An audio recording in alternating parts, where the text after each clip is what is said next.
there's other stuff that we do, and these are called percutaneous ablative therapies. That's a big fancy name, isn't it? And you would think that this sort of thing is just relegated to very special applications, but it's actually becoming exceedingly common.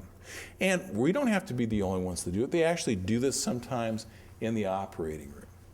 Again, I want to caution you of minimizing the impact this has on the patient. All of these therapies do have side effects. The good thing about ablative therapy is all tumors respond to it. These techniques involve the placement of a probe that makes things very hot. And even though this sounds crude, this is what happens. We use a number of devices, which I'll go through very quickly, and we stick it directly into the tumor under CT or ultrasound guidance. The probes are specially selected to get hot at a variable distance of the tip, and they make a ball of cooked meat.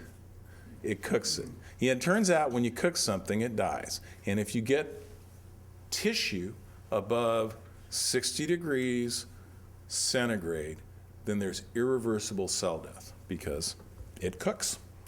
And the most common way to do this is with radiofrequency ablation, and that makes it hot.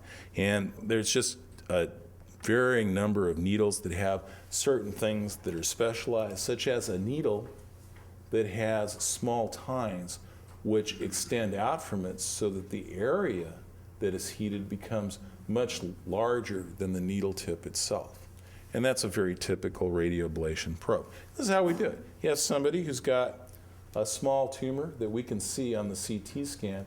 We stick one of those umbrella probes in, we turn on the heat, we cook for about 10 minutes. Yeah. Sorry, everybody's got to follow a recipe when they're cooking. And at that period of time, if you inject X-ray dye, you can see the area where the probe has been killed. Here's another patient, big white spot. Again, we're getting used to white spots being bad. This is a white spot on an MRI showing a live liver tumor. Put a radiofrequency probe in there, the whole tumor is killed.